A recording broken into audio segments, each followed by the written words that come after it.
شمس تبریز رحمۃ اللہ تعالیٰ نے پوچھا یہ چیز یہ کیا ہے؟ انہوں نے کہا این آس کہ تو نمی دانم، یہ وہ چیز ہے تو نہیں جاندا۔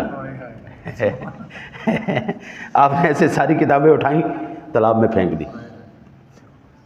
مولانا روم کہنے لگا تیرا کھانا خراب بابا ایک ہی کتائی، میری ساری زندگی دی کمائی، کیونکہ پہلے ہاتھوں سے کتابیں لکھی جاتی تھی، یہ پرنٹنگ پریس تو تھے نہیں کہ چلو ایک کتاب ڈوب گئی تو چلو دوسری لے، میرا سارا سرمایہ زندگی دا سارا ڈوب گیا، سب خراب ہو گیا، برباد ہو گیا۔